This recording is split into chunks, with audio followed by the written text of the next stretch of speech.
శ్రీ గణేశాయ నమః. శ్రీ సరస్వత్యై నమః. శ్రీ గురుభ్యో నమః. నామధారకుడు సిద్ధయోగికి నమస్కరించి, మహాత్మా, అప్పుడు శ్రీగురుని ఆజ్ఞననుసరించి తీర్థయాత్రలకు వెళ్లిన శిష్యులెవ్వరూ? అటుపై ఏమి జరిగింది అని అడిగాడు. సిద్ధయోగి ఇలా చెప్పారు. నామధారక, నువ్వు గురుభక్తులలో ఉత్తముడివి. ఇంతకాలము నన్ను గురుకథ చెప్పమని ఎవరూ కోరనందువలన నా మనస్సు నివురుగప్పినట్లయింది. నీవిప్పుడు ఆయన గురించి ఇంతగా ఆసక్తితో అడుగుతూ ఉంటే నాకు చెబుతూ ఉండడం వల్ల ఆయన కథలు గుర్తు తెచ్చుకున్న కొద్దీ నా మనస్సు మేల్కొంటున్నట్లవుతున్నది. ఆనంద పారవస్యం కలుగుతున్నది. నీవు కూడా నాకెంతో ఉపకారం చేశావు. నీవు వయసులో చిన్నవాడవైనా శ్రీగురుని అనుగ్రహం వలన లోకశ్రేష్ఠుడు అవుతావు. నీ వంశమంతా పుత్ర పౌత్ర ధన ధాన్యాలతోనూ సుఖ శాంతులతోనూ విలసిల్లుగాక. శ్రీగురుని చరిత్ర చెబుతాను. అది మానవులకు కోరదగినవన్నీ ప్రసాదించడంలో కామధేను వంటిదని ప్రమాణం చేసి చెప్తున్నాను. శ్రద్ధగా విను. శ్రీగురువు ఆజ్ఞననుసరించి శిష్యులందరూ తీర్థయాత్రలకు వెళ్లారు. నేను మాత్రం వారిని సేవిస్తూ వారి చెంతనే ఉండిపోయాను. అప్పటి నుండి 1 సంవత్సరం పాటు శ్రీగురుడు వైద్యనాథంలోనే గుప్తంగా ఉండిపోయారు. ఒకనాడు ఒక బ్రాహ్మణుడు వచ్చి స్వామికి సాష్టాంగ నమస్కారం చేసి, స్వామి, నేను ఆత్మసిద్ధికై ఎంతో కాలం తపస్సు చేసినా కాని నా మనస్సు ఏమాత్రం ప్రశాంతమవలేదు. కాని మీ దర్శనం చేతనే నాకెంతో ఆనందం కలుగుతున్నది. నా మనస్సు స్థిరమవకపోవటానికి కారణమేమిటి?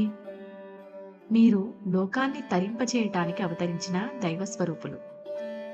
నన్ను అనుగ్రహించి నాకు తగిన ఉపదేశం చేయండి. మిమ్ములను శరణవేడుతున్నాను అన్నాడు. శ్రీగురుడు నవ్వి, నాయనా, నీవు గురువును ఆశ్రయించకుండానే తపస్సెలా చేశావు అని అడిగారు.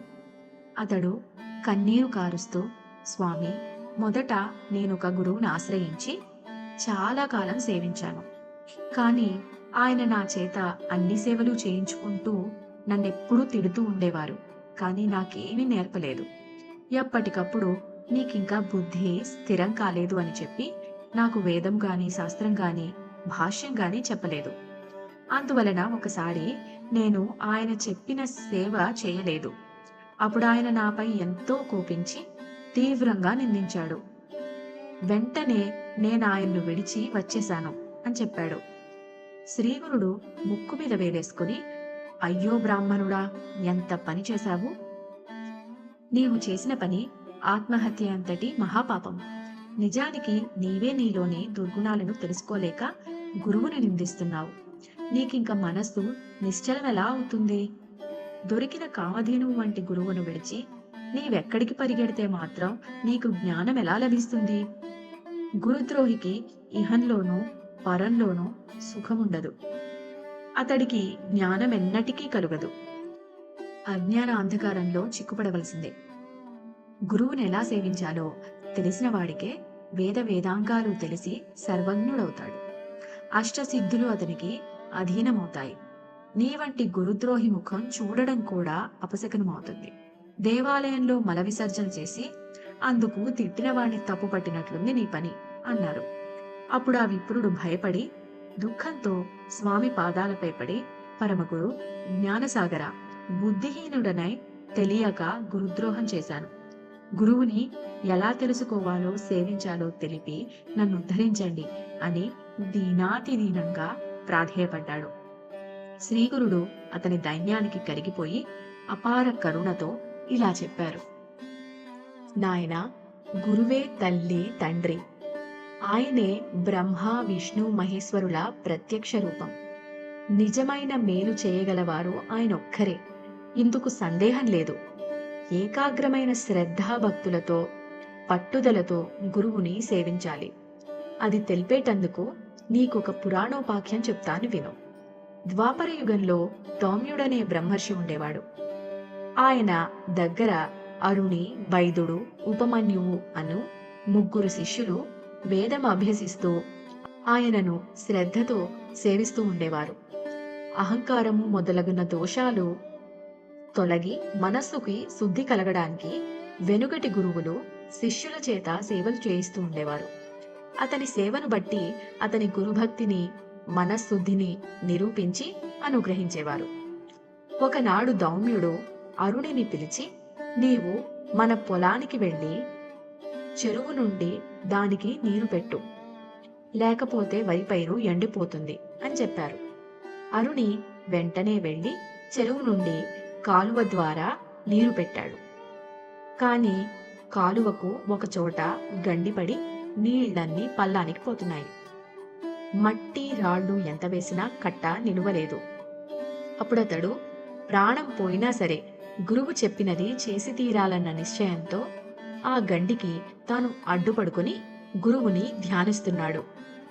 అప్పుడు ఆ నీరు అతని మీదుగా పొలానికి ప్రవహించింది. చీకటి పడినా కూడా అరుణి ఆశ్రమానికి రాకపోయేసరికి దౌమ్యుడు వచ్చి పొలం నిండుగా నీరుండడం గమనించారు. కాని శిష్యుడే కనిపించలేదు. అతడు ఏ పులిబారినైనా పడ్డాడేమోనని అనుమానించి ఆయన శిష్యుని కోసం బిగ్గరగా పిలిచారు. అరుణి సమాధానమియ్యలేక కొంచెంగా శబ్దం చేశాడు. దానిని బట్టి దౌమ్యుల వారు వచ్చి శిష్యుని లేవనెత్తి కౌగిలించుకొని సంపూర్ణంగా అనుగ్రహించారు. వెంటనే అతడు సర్వశాస్త్ర పారంగతుడైనాడు. అప్పుడు దౌమ్య మహర్షి, నాయనా, నీవింటికి వెళ్ళి తగిన కన్యను వివాహమాడి స్వధర్మమాచరించు, కృతార్థుడవవుతావు అని ఆదేశించారు. అరుణి గురువునకు నమస్కరించి ఇంటికి వెళ్ళి లోకపూజ్యుడయ్యాడు.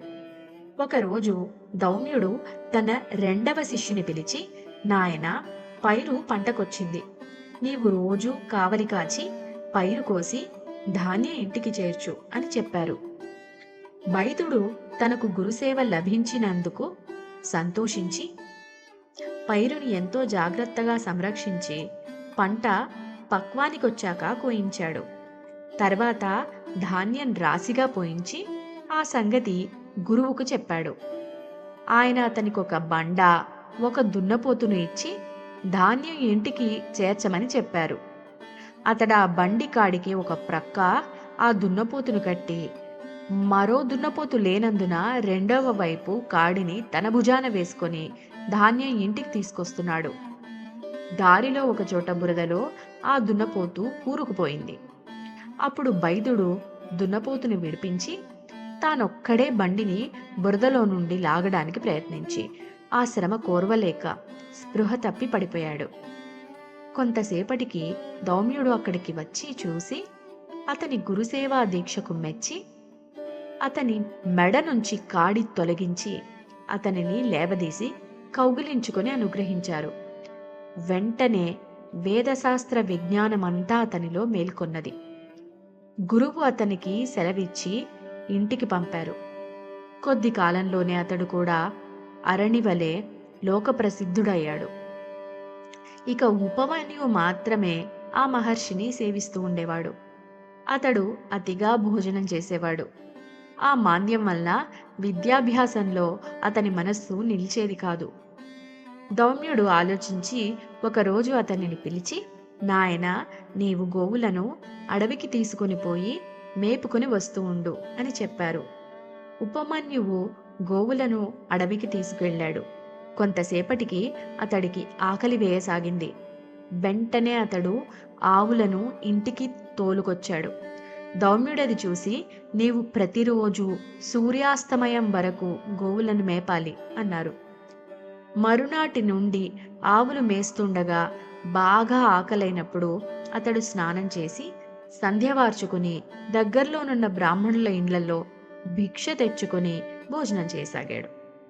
అందువలన కొద్ది కాలానికి అతని శరీరానికి మంచి పుష్టి కలిగింది. అది గమనించిన దౌమ్యుడు ఒక రోజున అతన్ని అడిగి కారణం తెలుసుకొని, నన్ను విడిచి భోజనం చేస్తున్నావటరా? నిత్యము నీవు చేసుకొచ్చిన భిక్ష నాకిచ్చి మరలా అడవికి పోయి ఆవులను మేపుకొని రావాలి అని ఆజ్ఞాపించారు. ఉపమన్యువు అలా చేస్తూ ఉండడం వలన ఆకలి అతన్ని ఎంతగానో బాధించేది. అతను తాను మొదట తెచ్చుకున్న భిక్షను గురువు కర్పించి రెండవసారి భిక్ష తెచ్చుకుని తినసాగాడు. అందువలన అతడి శరీరం పుష్టిగా ఉండడం చూసి దౌమ్యుడు కారణం అడిగి తెలుసుకుని ఆ రెండవ భిక్ష కూడా తమకే ఇవ్వమని చెప్పారు. ఉపమన్యువు కొంచెమైనా బాధపడక అలానే చేసి ఆవుల దగ్గర దూడలు తాగగా మిగిలిన పాలు తాగి ఆకలి తీర్చుకోసాగాడు. అందువలన కొద్ది కాలంలోనే అతని శరీరం మరింత లావెక్కింది. ఒకరోజు దౌమ్యుల వారు అందుకు కారణం అడిగి తెలుసుకుని, ఒరేయ్, పశువుల ఎంగిలి పాలు త్రాగితే పశువు వలె నీవు కూడా బుద్ధిహీనుడవవుతావు, కనుక త్రాగవద్దు అని నిషేధించారు. ఆ మరునాడు ఆకలి వేస్తూ ఉంటే జిల్లేడు పాలు ఎంగిలివి కావని తలచి వాటిని ఒక దొప్పలో పడుతూ ఉండగా ఆ పాలు అతని కళ్ళలో చింది అతని కళ్ళు రెండూ కనిపించలేదు. తర్వాత అతడు గోవులను వెతుక్కుంటూ పోతూ ఒక బావిలో పడిపోయాడు. సూర్యాస్తమమైన శిష్యుడు ఇంటికి రాకపోయేసరికి అతన్ని వెతుకుతూ దౌమ్యుల వారు అడవికి వెళ్లారు. ఆయన కేక విని ఉపమన్యువు బావిలో నుండే సమాధానమిచ్చాడు. ఆ మహర్షి బావి వద్దకు వెళ్లి అతని దుస్థితి తెలుసుకొని అశ్వినీ దేవతలను ప్రార్థించమని చెప్పారు. ఉపమన్యువు అలా చేయగానే అతనికి దృష్టి వచ్చింది. వెంటనే అతడు బావి నుండి బయటకు వచ్చి గురువుకు నమస్కరించాడు. దౌమ్యుడు అతని గురుభక్తికి మెచ్చి అతని తలపై చేయి పెట్టి, నాయనా, నీ కీర్తి 4 దిక్కులా వ్యాపిస్తుంది. నీ శిష్యులు కూడా నీ అంతటి వారవుతారు. వారిలో ఉదంకుడనే శిష్యుడు తన గురు భక్తి చేత నాగలోకాన్ని జయించి నాగకుండలాలు నీకు దక్షిణగా సమర్పించగలడు. నీ కీర్తిని శాశ్వతమునర్చగలడు అని ఆశీర్వదించాడు. అతడు గురు కృప వలన వేదశాస్త్ర పారంగతుడై ఇంటికి వెళ్ళి గృహస్థాశ్రమం స్వీకరించాడు. కాలాంతరంలో దౌమ్యుల వారి ఆశీర్వచనం పూర్తిగా ఫలించింది. కనుక నాయన, గురువు అనుగ్రహంతో పొందలేనిది ఏదీ లేదు. గురుద్రోహం వలన ఇహపరాలలో సుఖమే ఉండదు. సరికదా? నీవెంత తిరిగినా వ్యర్థమే. కనుక నీవు వెంటనే వెళ్ళి నీ పూర్వ గురువునే ఆశ్రయించి ఆయనను ప్రసన్నం చేసుకో. ఆయన ప్రసన్నుడైతే నీకు వెంటనే మనస్సు స్థిరమవుతుంది.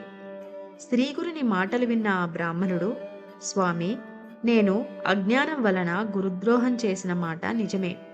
నేను చేసిన అపరాధాలు కూడా ఎన్నో. విరిగిన నా గురువు మనస్సు అతకడం సాధ్యం కాదు. ఇక నేను బ్రతికి ప్రయోజనమేమి? నా పాపానికి పరిహారంగా నా ప్రాణాలు విడుస్తాను అని తీవ్రమైన పరితాపంతో ఆత్మహత్యకు సంసిద్ధుడయ్యాడు. అప్పుడు శ్రీగురుని మనస్సు కరిగి, నాయనా, తీవ్రమైన పరితాపం వలన నీ దోషం నశించి వైరాగ్యం కలిగింది. ఇప్పుడు నీ గురువును మనసారా స్మరించు అని చెప్పి అతనిని ఆశీర్వదించారు. వెంటనే అతని కంఠం గద్గదమై శరీరమంతా రోమాంచితమైంది. కన్నులు ఆనంద భాష్పాలతో నిండాయి. అతడు కృతజ్ఞతతో స్వామి పాదాలకు నమస్కరించగానే వేదశాస్త్రాల సారం అతని హృదయంలో ఉదయించింది. అప్పుడు శ్రీగురుడు, నాయనా, నేను చెప్పిన గురుమహిమ హృదయంలో నిలుపుకొని నీవు గురువు వద్దకు వెళ్ళు. నీవు నమస్కరించగానే ఆయన ప్రసన్నుడవుతాడు. ఆయనే నేనని తెలుసుకో అన్నారు.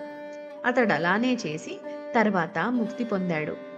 ఇలా 1 సంవత్సర కాలం వైద్యనాథంలో నివసించి తర్వాత శ్రీ నృసింహ సరస్వతి దేశ సంచారం చేస్తూ కృష్ణా తీరంలో ఉన్న భిల్లవటి గ్రామంలోని భువనేశ్వరీదేవి సన్నిధి చేరి అచట కృష్ణావేణి సంగమంలో పడమట తీరాన ఉన్న ఉదుంబర వృక్షం క్రింద కొంతకాలం గుప్తంగా నివసించారు. శ్రీ దత్తాయ గురవే నమః. శ్రీ శ్రీపాద శ్రీవల్లభాయ నమః. శ్రీ నృసింహ సరస్వత్యై నమః. 16వ అధ్యాయం సమాప్తం.